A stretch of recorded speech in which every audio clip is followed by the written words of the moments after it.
Welcome to A to Z. In this tutorial, we will be seeing how to download and install the VS Code editor, and we'll also be seeing its basic features and how to use the editor as well. So stick on to this video until you learn how to use the VS Code editor. So to download the VS Code editor, we will go to our browser and type for VS Code download. We will press enter and select the first link, and this will bring us to the VS Code editor website. We can see different options for Windows, Mac and Linux. Download the necessary setup based on your operating system. I am using Windows, so I'll be downloading the Windows setup. I will click the Windows icon, and this will start the downloader for the VS Code editor setup in Windows. We can see it is downloading. We will wait until it's downloaded. We can see that it has been successfully downloaded. We will go to the folder where it has been downloaded, and we can see the setup. We will double click on it. We will check the accept the agreement and click next, next, next. I want a desktop icon, so I will check this one. If you don't want a desktop icon for the VS Code, don't check it. Then next, install, and it is extracting files for installing the VS Code editor. This will take a few seconds to get installed, and we will wait until it gets successfully installed. So we can see that our VS Code editor has been successfully installed. Now click finish, and if we go to our home page, we should see the desktop icon for the VS Code editor. So now we will open the Visual Studio Code.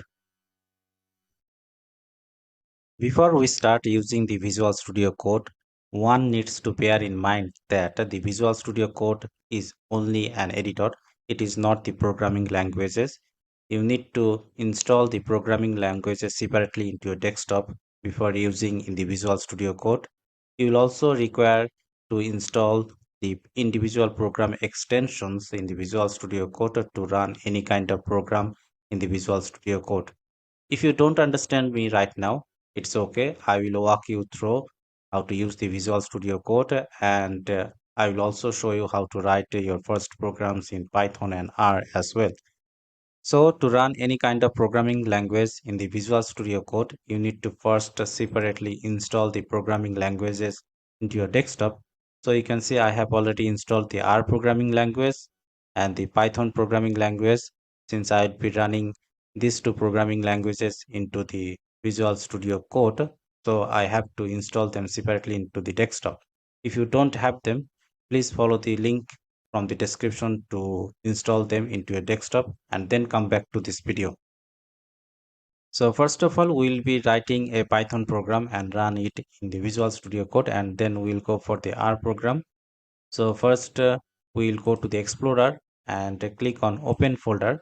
This will allow us to navigate into our desktop folders to create any kind of projects and create programming file formats. We will select the new folder from the downloads and select a folder, and this file directory will be connected with the Visual Studio Code, and we can create our programming file formats from here. I will create a demo for python.py.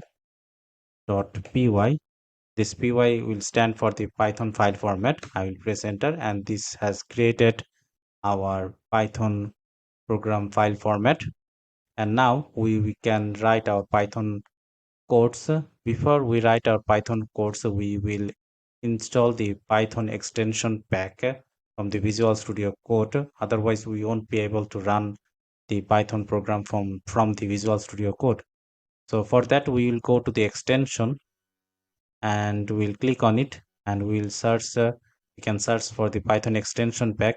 I can already see it from here. the Python language support extension.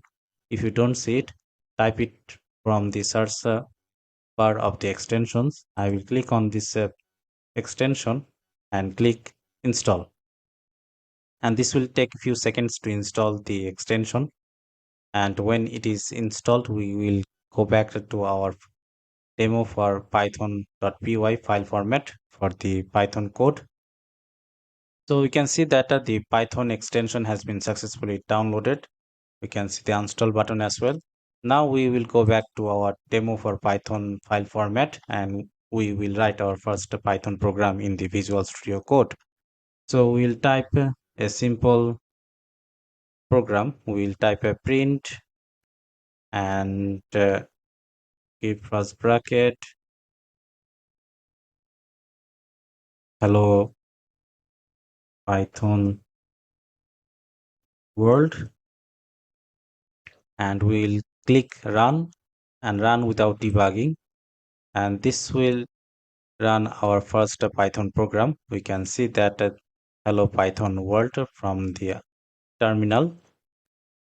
We can also check for our Python version as well. We will type Python space double dash version. We can see it has not recognized it by this command. We will try another command, py space double dash version, press enter, and now it has recognized. We have installed the Python 3.12 into this desktop, and the Visual Studio Code is linked to it. And now we will create our R code. We will again go to our Explorer and create a new file for the R programming language. We will name it demo for R. R will stand for the R programming language file format. And now we will go to the extensions again and type for the R extension pack for the Visual Studio Code. We can already see the R extension for the Visual Studio Code. We will click on it and click install, and this will install the R editor support for the Visual Studio Code. And now we will go back to our demo for R file, and we will type a print. We will remove these things, comma, hello, quotation, hello, R world. Now go to the terminal, new terminal, select this line of code and press Ctrl and then enter. And this will show your R version. And again, select this code and press Ctrl press enter. And we can see that our hello R world is here, and it means that our R program has successfully run in the terminal of the VS Code. So this is how you can use the Visual Studio Code editor for running your Python program, R programming language, or even other programming languages. These are the basic principles, and you can use them to run any other languages in the Visual Studio Code. Thank you for watching. Please do subscribe to my channel for another useful coding video. Thank you.